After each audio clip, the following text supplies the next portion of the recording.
Today's daf we're going to be learning is Chullin, Daf Nun Zayin. Today's daf is sponsored by Samuel Berlad in honor of his wedding today to Esther Sarah Ayadi. And today's daf is sponsored by Betsy and Tevi Melman in honor of the 70th wedding anniversary of Ron and Judy Aronson.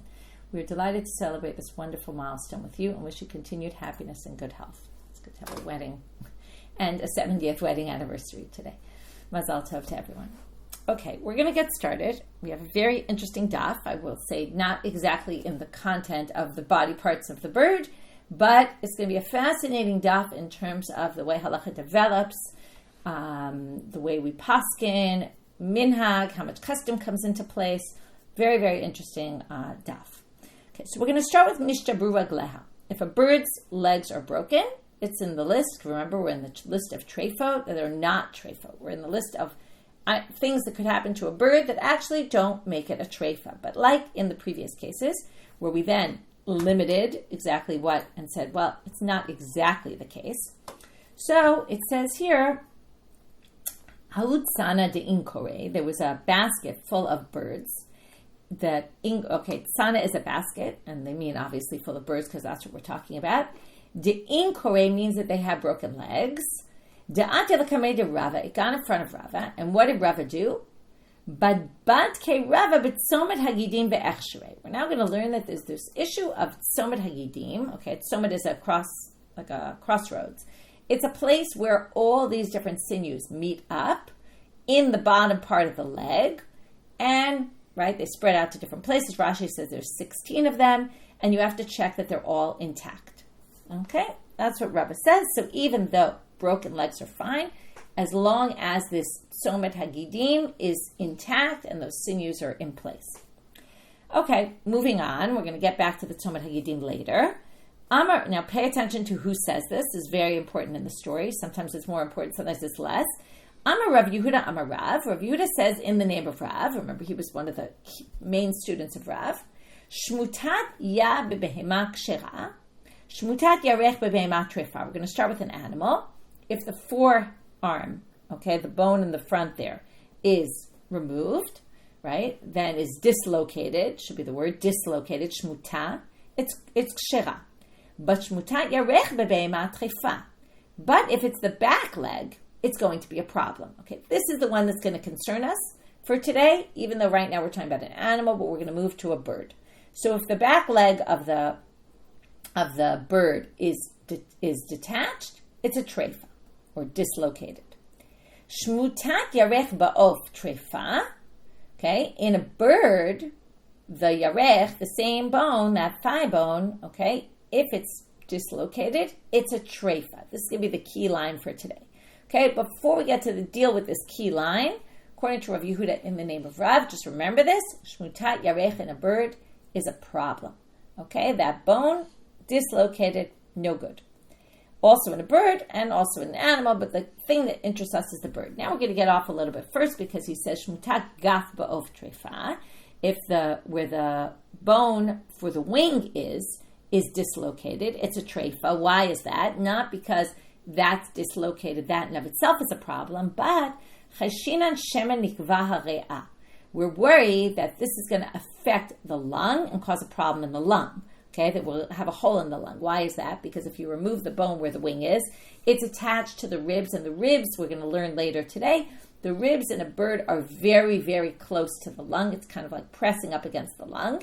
And because of that, the concern is that the bone breaking by the wing is going to affect the rib, which is going to affect and cause a tear, a perforation in the lung. So you have to be concerned for a perforation in the lung. Ushmuel amar tibadek, v'chein amar Rabbi Yochanan tibadek. So they said you have to check this. Okay, you have to check the lung to be concerned that it might have been perforated. Chizkiah amar ein re'ah la'of. Chizkiah says there's no lung in a bird. We're going to have to figure out what does this mean. What birds don't have lungs? Okay, hold off. Rabbi Yochanan amar yesh lo v'yesh nakala shaveret bein agapayim. Rabbi Yochanan said there is, and it's like a leaf or a petal of a rose, that's like thin and red, bein agapayim, between the wings. Okay, so let's just go through what we have so far. Let's put all the shmutat yarech aside. We're now just dealing with the dislocated wing. We have that you have to worry there's something wrong in the lung. So Shmuel and Rabbi Yochanan say check the lung on a bird like that to make sure there's no hole. We already learned all about how to check for holes in the lung. Then we have this weird line, which we're going to have to try to explain. The Chizkiah said there is no lung in a bird. To which Rabbi Yochanan says, what are you talking about? Of course there is, and I'm going to tell you what it looks like. It looks like a rose petal in between the two wings, okay? But there is a lung. So now the Gemara wants to understand, what was Chizkiah talking about? My ein re'ah la'of. Okay, what does it mean there's no lung in a bird? Ilema delate le klal. If you want to take him literally and say he said there's no lung at all, but we see there's a lung, okay? Open up a bird. You can see there's a lung.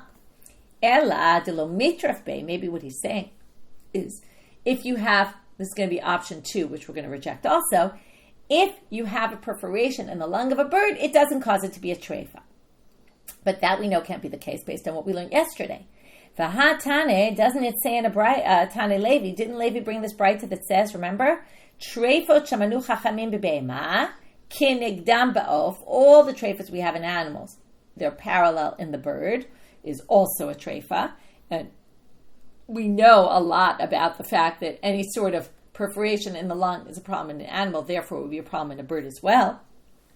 And just continuing in Levi, yatera lehen of, the of even has one more. If you remember, nishbar ha'etzem alpha pishaloni kev krum shamoach.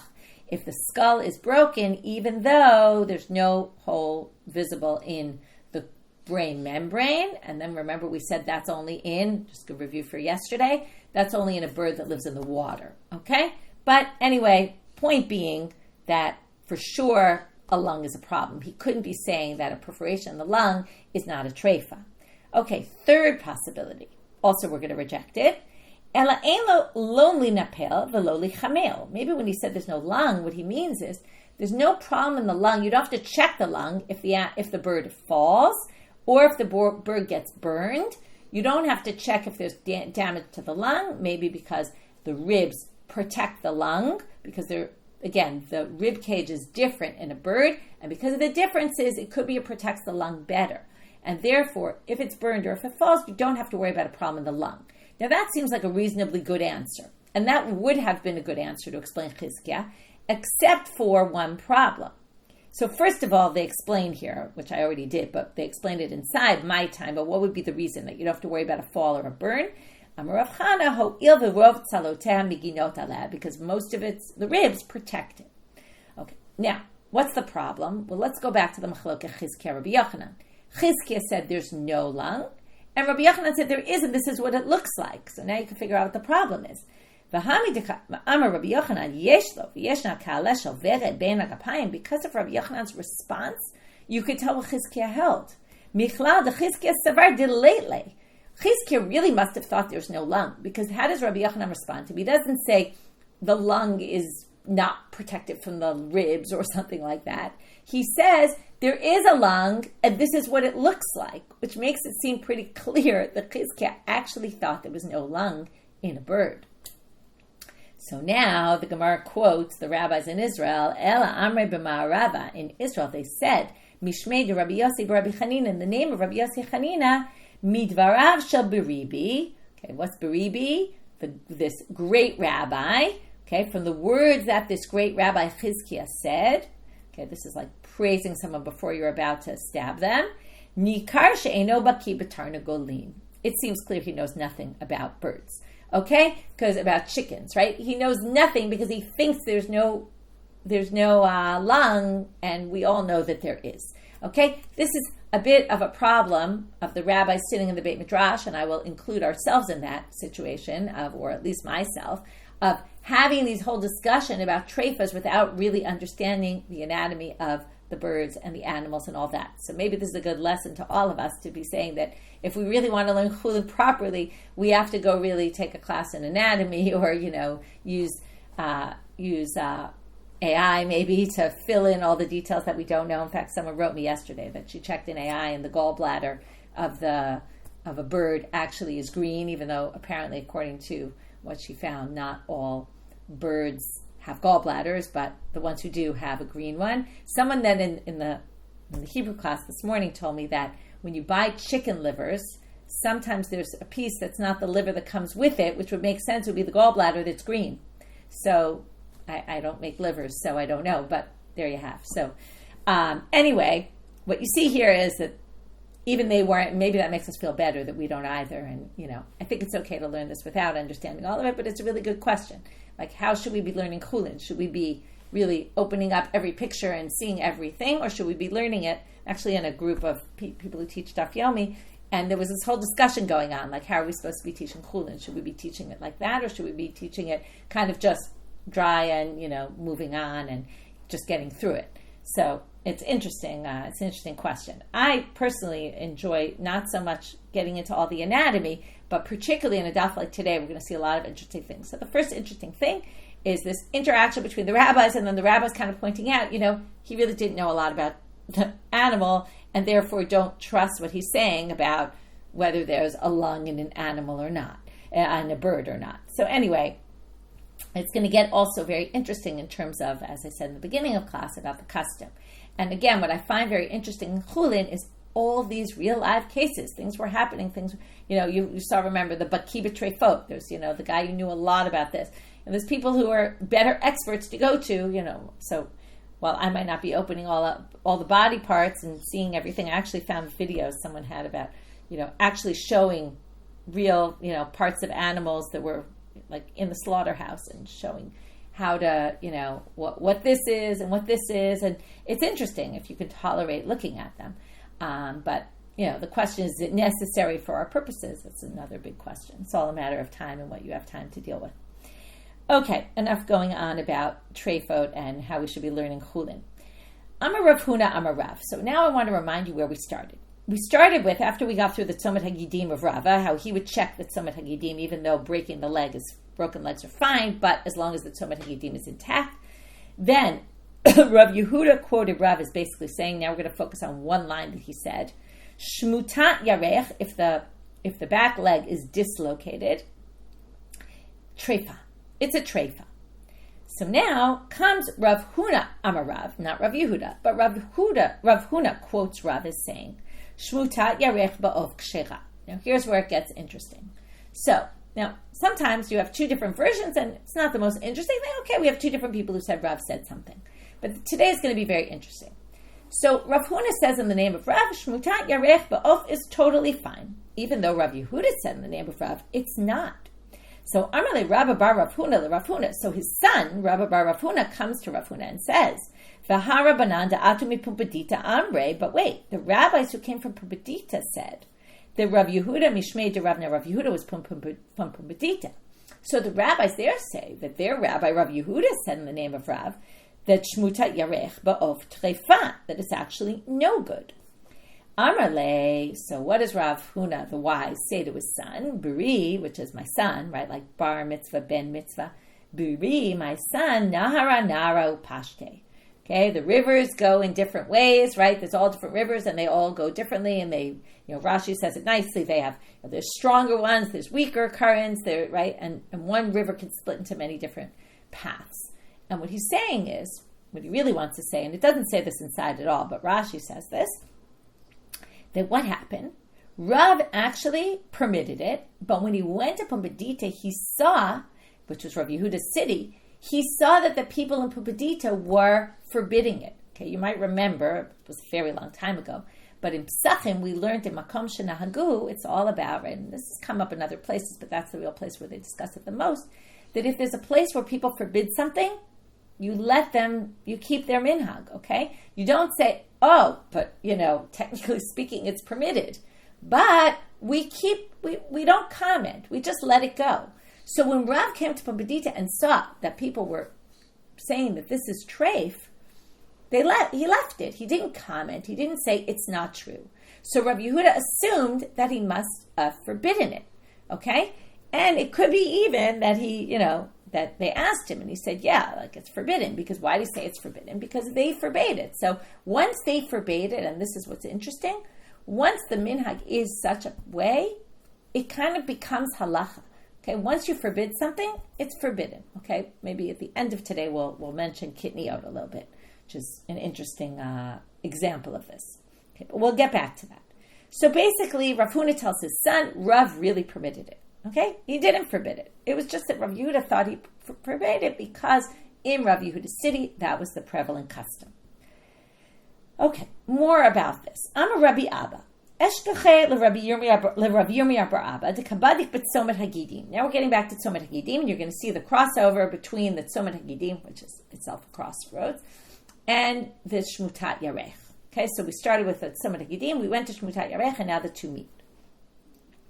So what happened? Rabbi Ami sees Rav Yirmiyah, who's checking the tzomet hagidim in a bird.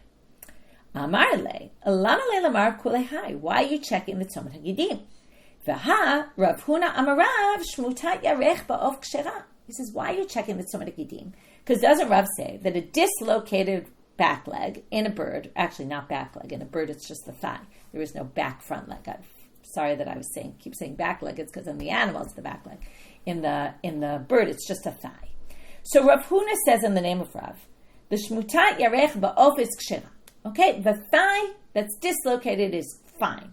So now what does it have to do with tzomet hagidim? Okay, that's not tzomet hagidim.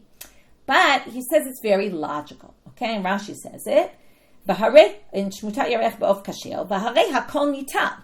The whole entire bone is dislocated. So kol shekain im nital tzomet hagidim lavadan. Right, the tzomet hagidim are these sinews that are in the bone. So why, if some sinews are cut, right? Why would you worry that's a problem if the whole bone is dislocated? It's totally fine. So if some sinews are cut, it shouldn't be a problem. Okay, that's his kind of kal v'chomer logic.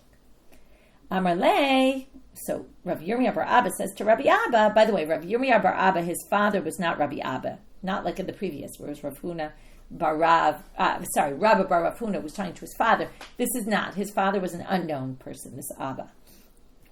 So Amarle, Ana Matnita Yadana. I know a Mishnah. And the Mishnah says, and we're going to see not only a Mishnah, but what Rav says on the Mishnah. As you're quoting me, Rav, about Shmutat Yarech. But I'm going to quote you, Rav, about Tzomet HaGidim. And as you're trying to make this comparison, but I heard what Rav said about Tzomet HaGidim. So I make comparison whatever, but in the end, here's what Rav says. So here we're going to quote a Mishnah that's later on, Daf Ayin Vav.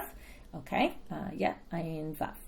So, matnitin yadam. Behema shenechtechu ragleha, mina arkuva ulamata kshera, mina arkuva ulamala psula. Okay, from this part of the leg called the arkuva, if you go from there and down and it's cut, it's kshera. If you go above, it's psula. Okay, that's not relevant for our purposes right now. V'chein shenital tzomet hagidim. And also if the tzomet hagidim is cut off. Now, Amar Rav Allah, and Rav said on that, v'chein be'of. And it's the same thing in a bird. That, nital tzomet hagidim, is a problem. So that's why I'm checking the tzomet hagidim, because Rav said it's a problem. So Rabbi Abba says to him, Ihachi kasha de Rav de. Well, okay, maybe you'll say Rav says that, but now you have to explain this contradiction in what Rav said. How could Rav on the one hand say that if the tzomet hagidim is cut off, then it's a problem, and yet say if the femur bone, the thigh bone, right, which I can call it the femur bone, that's really what it is, if the femur bone is dislocated, then it's totally fine. It doesn't make any sense. Ishtik. Rabbi Yirmiyah bar Abba didn't know how to answer. Amarle, now comes Rabbi Abba. Rabbi Abba comes up with a possible reason to distinguish. He says, Dil mashanele ben shmuta lechatucha. Okay, 1 second. Maybe, yeah. I think, right, this is Rabbi Yirmiyah bar Abba. This is Rabbi Abba speaking, right? Yeah. So Rabbi Abba says to him, maybe you can differentiate between shmuta and chatucha, dislocated and cut. Something that's cut could be worse than something that's dislocated. Okay? Dislocated could theoretically maybe be fixed. Okay, dislocated is one thing, even though it's completely dislocated, but it is only dislocated. It's not cut. But it's so many gidim that are cut is a problem. Okay? Because that's already cut off and that's problematic. So maybe you can distinguish, and maybe that would explain the difference in Rav and why he disqualified so many gidim while saying that the dislocated femur bone is okay. So what's Rav Yirmiyah bar Abba's reaction? Amar le va'am mefarshet shmatete de Rav you're trying to explain this contradiction in Rav. Beferish amar Rav, shmuta kshera chatucha psula. He says, what do you mean? Like, you're coming along, Rabbi Abba, as if you came up with the answer to how to resolve this contradiction of Rav. But, Rav himself said that. Okay, it's a way of a little bit putting him down and putting him in his place and saying, you're trying to come up with this theory, why don't you just learn what Rav said? Because that's exactly what Rav said. And Rav distinguished. Now, why Rav Abba didn't say this in the first place, maybe he didn't remember. And then once Rabbi Abba, we work like that a lot, where you hear something and then you remember, oh, wait, I remember Rav said that. And Ba'al Titma, and don't be surprised by that. Right? We've discussed this, where you could have a case of a treifa, right? Basically he's saying, don't compare the shmutat yarech with the cutting the tzomet hagidim, because they're two completely different things. And sometimes you cut something in one place and the animal will live, and you cut it in another place and the animal will die, and you can't start making these comparisons. So there's really no contradiction of Rav, okay? And anyway, part of what the main point of this story is, or at least for our purposes, is that Rav clearly held shmutat yarech ba'of is kshera, okay? Because that's what happens in this story. Basically, they quote Rav Huna in the name of Rav as saying shmutat yarech ba'of kshera. Now we're going to have another story, and we're going to have a story with this story, which means we're going to re-quote this entire story in an interaction. Rabbi Abba is going to retell this whole story, so it's kind of helpful for Daf Yomi. Number one, it's Chazara, you get to review the story, and number two, it makes stuff go a little quicker, at least at this point in the Daf. So now we're going to have a story. Kisalik Rabbi Abba. When Rabbi Abba went to Israel, okay, he was first in Babylonia, he moves to Israel. Eshkachele Rabbi Zera diyativ ka'amar. He hears Rabbi Zera saying, you ready? Amar Rav Huna, Rabbi Zera, who also, by the way, came from Babylonia, quotes Rav Huna in the name of Rav as saying, okay, get ready, Amar Rav Huna Amar Rav, shmutat yarech ba'of treifa. Okay, so now, it's not just Rav Yehuda in the name of Rav that said, shmutat yarech ba'of is treifa, but now the same Rav Huna that we quoted before as saying, he quotes Rav as saying, it's kshera. Now we have Rabbi Zera quoting him saying it's treifa. It's no good. Amar le chaye damar, I swear in your life. Miyom desalik mar lahacha. After you left for Israel, okay, he says to Rabbi Zera, I was still in Babylonia, turning out I'm a bet. Havalan pitchom pe kamei de Rav Huna. I was lucky enough to hear directly from the mouth of Rav Huna. Usheilna ve'amar le, and I asked him. And he said to me, shmutat yarech ba'of kshera, basically saying, I have a better tradition than you from Rav Huna because you left Babylonia and I was still there. And I heard Rav Huna say it directly. I heard him say that Rav said it's actually kshera. And I'll tell you a story. And now we're going to have the whole story where he quotes this line about shmutat yarech kshera. And Rav Yirmiyah bar Abba, I think he's quoting this because Rav Yirmiyah bar Abba doesn't disagree about that point, right? In the end, it's just a matter of why is that different than tzomet hagidim. So now we're going to read the whole story again. And also, by the way, I was in the situation where I saw Rav Yirmiyah bar Abba checking in the tzomet hagidim. And I said to him, Lo savar lamar hadam Rav Huna amar Rav, don't you hold by what Rav Huna says in the name of Rav? The shmutat yarech ba'of kshera. And Amar li, and he said to me, no, I think it's psula. But I said to me, Ana maniti yadana. I don't know about what you're saying, but I know a Mishnah. Right? If you cut the leg higher up, problem, but lower down, it's fine. And if the tzomet hagidim was cut off, and Rav said this isn't only true about animals, like the Mishnah says, it's also true about birds. And I said to him, but then Rav contradicts, because how could you say on the one hand that shmutat of is kshera, and yet on the other hand, tzomet hagidim is psula? Ishtik, he didn't know what to answer. And then I challenged him, and I said, maybe he differentiates. And Amrli, and he said to me, what, you're trying to give an answer for Rav? Rav explicitly said, shmutat kshera chatucha psula. Okay, so he basically quotes in this whole story to show it's not just I say that Rav Huna said this, but Rav Yirmiyah bar Abba also thought that Rav Huna said it. Because in the end, he says Rav distinguished between the two cases. He agrees with me about that point, and that was his point. But he doesn't say, right, he now says, Va'at ma biyadach. He says, well, what's your tradition? Where do you get this?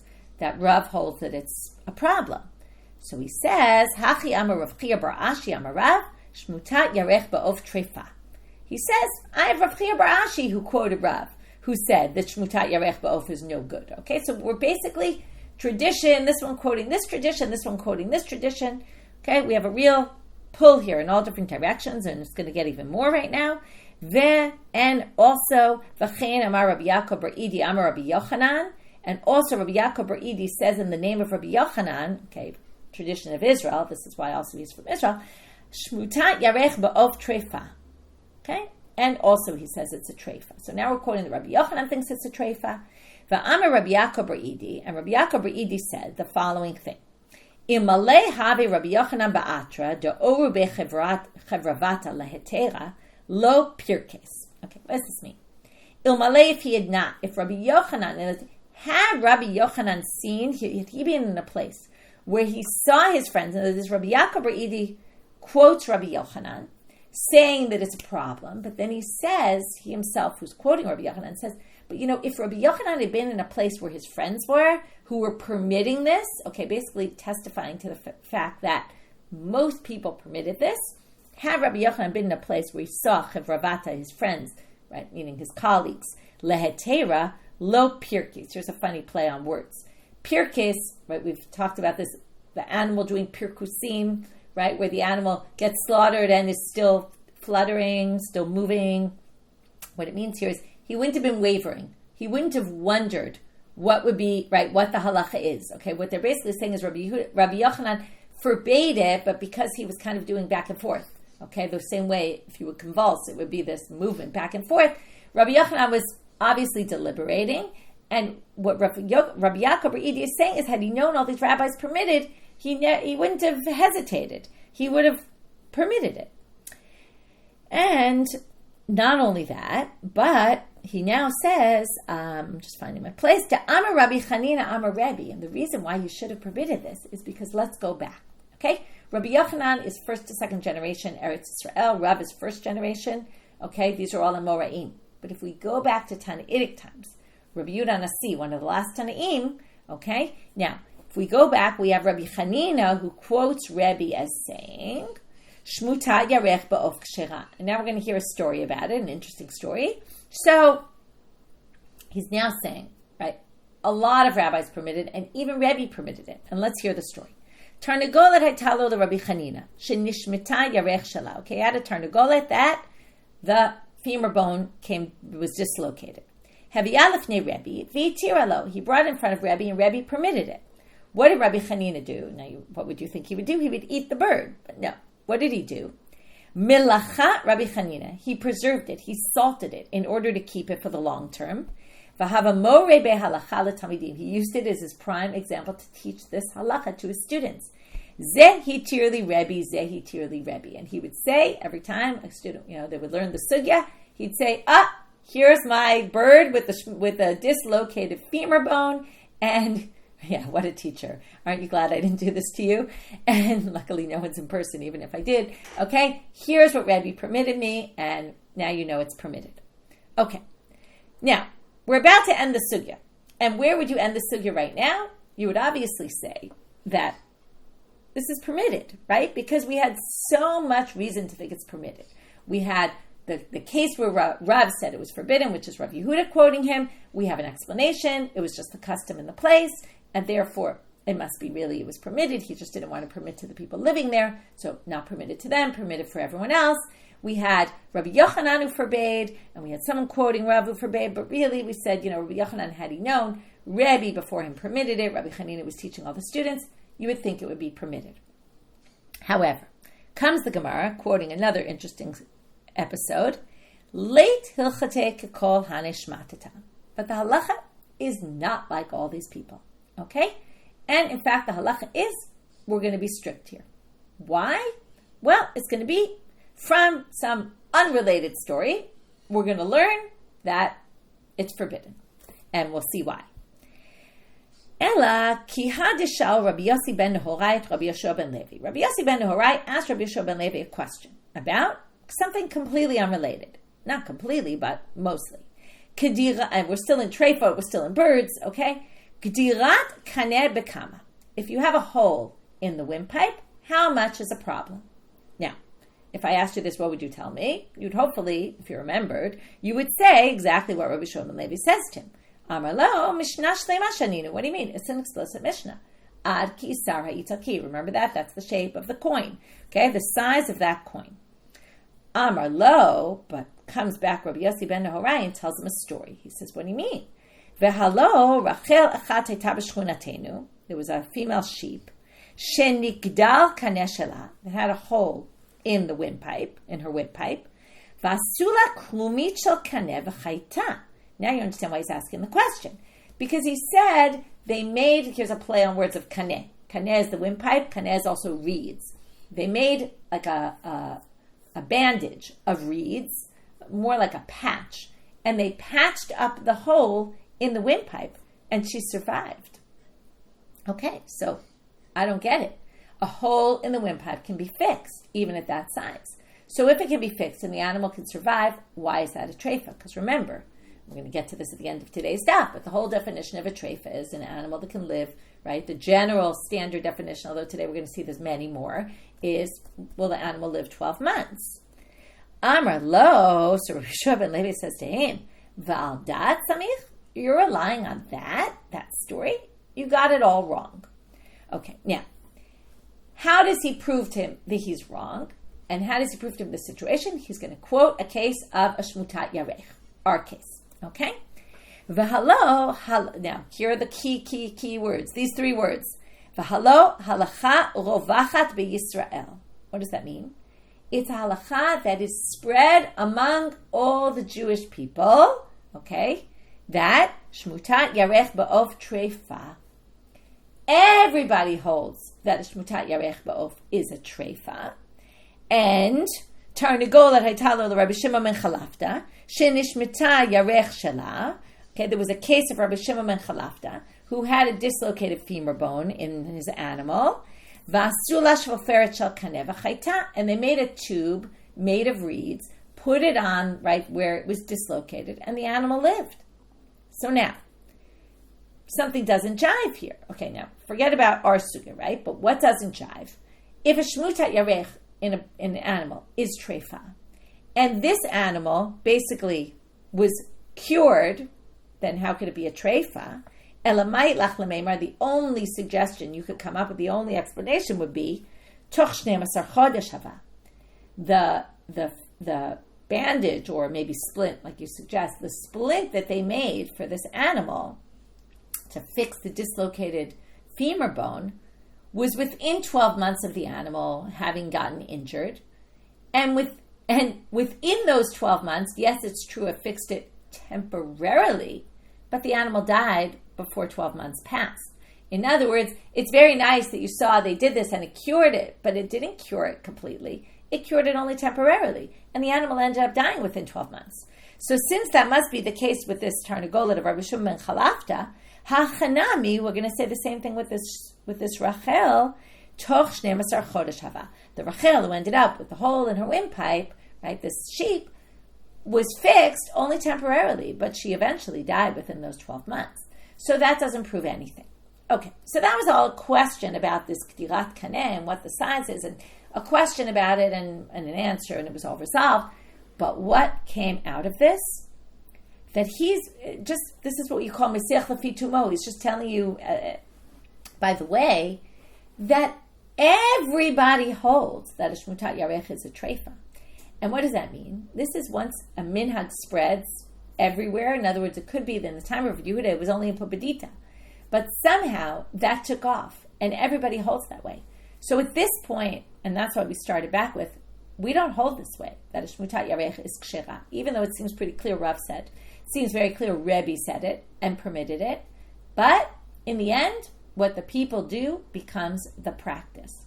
And basically, since this is what people are customarily doing, that's forbidden. And this goes back to, that's why I said, you could talk about kitniot. One of the main reasons why people, nowadays in Israel, there's a lot more question about, can we permit kitniot? And because also there's so many Sfaradim who don't keep kitniot at all. And why don't they keep kitniot? Because they weren't living in a place where the custom developed. Right? The custom developed in Ashkenazi countries. And eventually, in the way it's talked about in the sources, nobody knows when it started or why it started. We only have evidence that it had started already. And then there's reactions to it. Why did they do this? Why did they forbid kinyan? Why? And then, right, the Sephardim said, oh, it was just a mistake. They were wrong. And that's why they completely ignore it. But it seems there might have been a legitimate reason for starting it. In any case, what happens is it becomes completely, right, all the Ashkenazi communities are keeping this custom. Once something spreads so thoroughly in so many communities, you can't just say, okay, we're getting rid of it. Okay, so now I'm going to basically say that this ended up becoming an issue, that for some reason it spread, and once it spread, and once everyone was forbidding it, it became forbidden. Okay, and that's an interesting way that halakha often develops. There's all different ways the halakha develops, but this is one of the things that happens. Okay, now we're getting into Rabbi Shimon ben Chalafta. Okay, you're asking about why not every community and their traditions. What happened was here that the community, most of the communities, it seems like, ended up accepting this tradition. How that happened, we don't know. But the point is that there aren't communities anymore that don't keep this. That's what it sounds like he's saying. And that's why the Gemara later is telling you that this story implies that at some point it spread everywhere.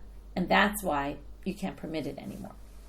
Okay. Amru Rabbi Shimon ben Chalafta. Now we're getting off tangent, off a sidetrack, because Rabbi Shimon ben Chalafta was mentioned in the story as he made that, right, they made this splint for the animal to fix it. Amru alav Rabbi Shimon ben Chalafta she'askan b'dvarim haya.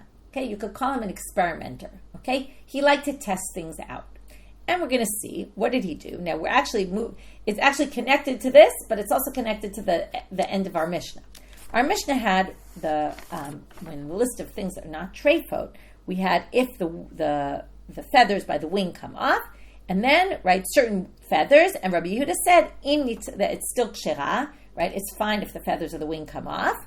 And then we have Rabbi Yehuda said, in nitla notza psula, okay, if the notza comes off, right, which is the one that's near the, right, we said this notza was just one second, just want to make sure I have it right.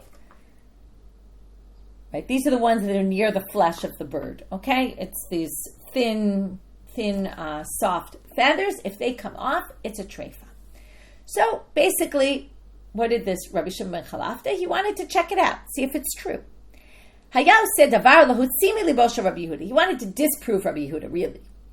Shaya Rabbi Yehuda omeo in nitla notza psula. Okay, so we said if you take off this notza, it's psula. So turn to golet haytalo the Rabbi Shimon ben Chalafta shenitla notza shela. So he had a bird where these feathers were off. So he put it in the oven, the turnicle, and he put on top of it an apron of bronze makers. Okay, at least that's what Rashi says. Tosfot has to do a whole thing about it, but anyway, we'll leave it at that.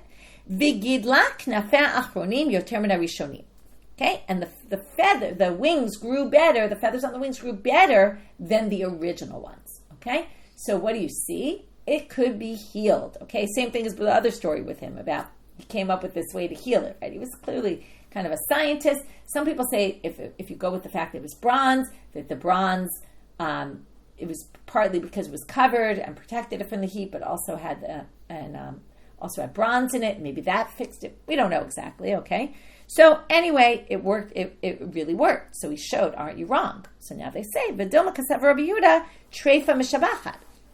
Maybe Rabbi Yehuda holds that a treifa could get better before it gets worse, exactly like we saw, right? You could fix it, but then it's going to get worse.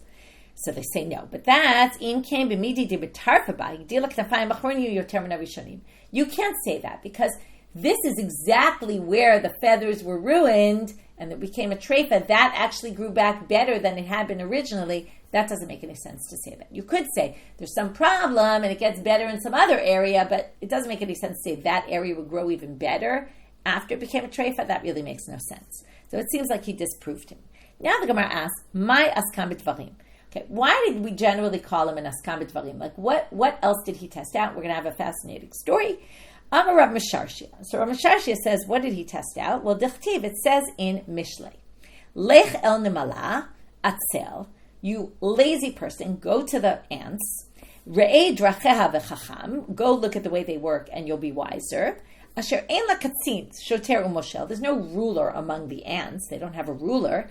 And yeah, right, they have a katzin, an officer, a policeman, a ruler, nothing. And yet, tachim b'kayetz lachman. They know how to gather all their stuff in the summer. They gather for the winter. They're very organized. Amar, so what did this Rabbi Shimon ben Chalafta say? I want to see, is it really true they don't have a ruler? So what did he do? Tamuz, exactly when we are now. He went in the summer. So he took his cloak and he covered up this area right near where there was a nest of ants. So one of them comes out of the nest and goes into the shade. The ants don't like sun, so he goes into the shade. So immediately, Rabbi Shimon Chalafta, for his experiment, puts a sign, some sort of indicator on this ant, so he'll be able to follow that ant. You can see how complicated it is to identify ants. So to follow the ant, now what did that ant do? He found the shade. What did he do? Al amarluhu nafal tula. He goes to the rest of the ants and he says, come, there's shade. So nafkuvatu, they all follow him out and they all go to the shade. Dalye leglime nafal shimsha. He removes the cloak, and the sun comes down. What immediately happens? What would you assume in an anarchist situation? Naflu ale v'katle, that all the ants pounce on that ant and they kill it. So now, what does this prove? Amal shmamina leitlehu malka. They must not have a king. Why? Di'itlehu harmana demalka lo livu.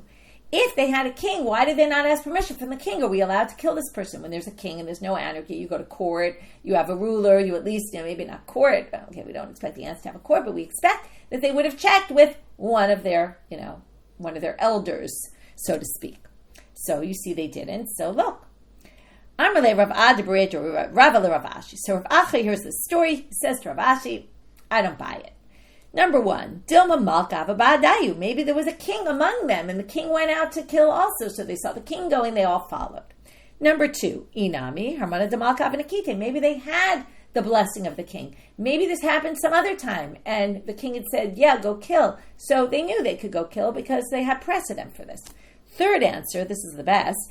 Inami be Malka la Malka Hava. Maybe they were in between kings. Maybe the king had just died. They didn't have appointed new king yet. Tichtiv, and what do they quote to prove this? By Yamim Ahem Sefer Shoftim. In those days, Ein Melech B'Yisrael. There was no king. Ish Hayashar Be'einav Yaseh. When you're in between kings, right? Everybody just does whatever they want. There's anarchy. So even in a society where there are rulers, sometimes there's periods of anarchy before they have a new ruler. Okay. Anyway, what do they say? So his test didn't really work. Elasmoch ahemanuta de Shlomo. Just trust in what Shlomo said. Shlomo knows what he's talking about when he wrote Mishlei and he wrote this pasuk. You should just rely on it. Don't start testing it out. Okay, maybe this is also giving an indicator to all these tests that these rabbis are trying to do about is it a treifa, is it not a treifa? Sometimes tests aren't always perfect. Okay, moving on. Last sugya for today. Amar Rav Huna. Siman l'treifa 12 chodesh. So this we know, right? Rav Huna says, how do we know it's a treifa? If it will survive 12 months. Okay, and that's something we've been talking about a lot. But very surprisingly, they're now going to say meitive. Wait, this is contradicted by the following source. We're going to have a number of opinions about what determines a treifa, and none of them is going to say 12 months. Siman the treifa kol she'ena yoledet. According to Tanna, if they can't reproduce, that's a sign of a treifa. Rabban Shimon ben Gamliel omer, mishabacha v'holechet b'yadua shikshera, mitnavna v'holechet b'yadua shitreifa. If after whatever, right, if the animal situation declines, it's a problem. If the animal situation improves, it's not a treifa. So that's how you determine, is there a decline or or is it getting better? Third opinion, Rebbe Omer, siman the treifa shloshim yom, 30 days. If it survives 30 days, not a year. So none of these three opinions hold like him. Amrulo, who just finished up the braita, they said to Rebbe, and as the other two didn't agree with him, said, Halo harbe mitzkaimot shtayim shalosh shanim. What do you mean? There's a lot of treifas that could live 2 or 3 years. Okay, so you see here, it's clearly not 12 months. So what's the answer? Tanaihi, it's a machloket tanaim, and now they're going to quote a different braita that seems to indicate this 12 months. Ubegulgolet, now this, why do I say seems to indicate? This is about, remember we had the skull, and is it metamiyim and an oel if it's a whole skull, but if it's missing part, okay, there was a machlokah Beit Shammai Beit Hillel. So within Beit Shammai it says here, sheyesh ba nekev echad aroch, if it has a long one, Afilu nekavim rabim mitzarfim lemelo makdeach. Remember, the shear is a drill, like a hole that would be drilled in, like a drill bit hole. So that's the size. What if it's long and not round? So it kind of, you estimate, would it be that size if you put it all together? Amar Rabbi Yossi ben Hamshulam, this is the important part. There was someone whose skull had a hole in it. Okay, so there was a case where there was a problem with someone's skull. They fixed it up, surgery. Okay, they fixed it up. They put a gourd on it. Okay, they use all these means, right, to do things like a graft. Amru lo Rabbi Shimon ben Elazar misham raya. Wait a minute. If it was able to survive this, right, how does that prove anything? So they say yemora chamaya. Here we go. Now we're going to understand why 12 months is important. It was the summer months. It's true that it survived the summer, but it didn't survive the winter months. Okay? So now we're going to see, okay, this, I'm pretty sure, but I'm just going to double check. This is all talking about an animal, I assume, that they're doing this with.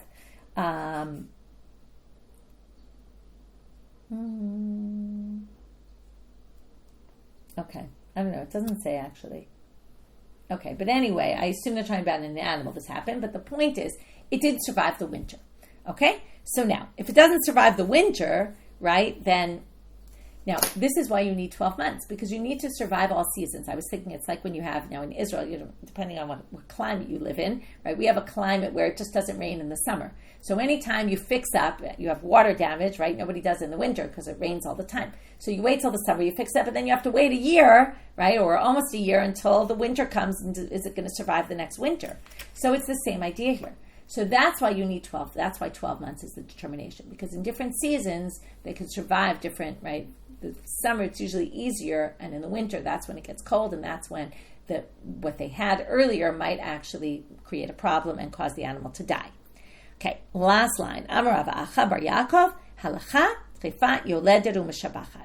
Okay, so now he says against the first two opinions in that braita, that the halakha is a treifa could still reproduce, and also could get better before it gets worse and dies, as we saw in those earlier stories.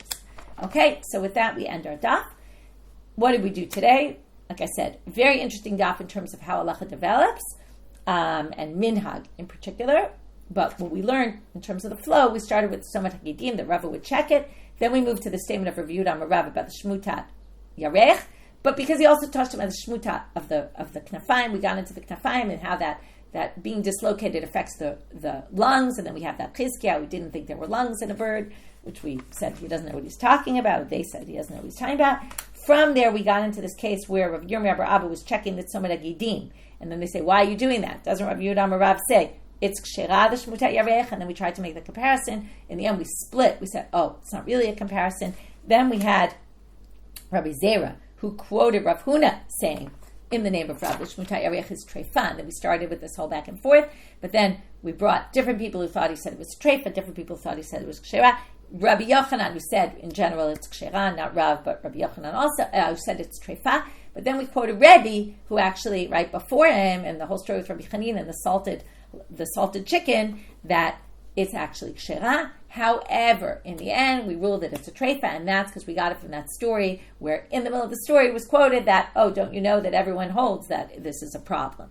Okay, and that apparently the minhag spread.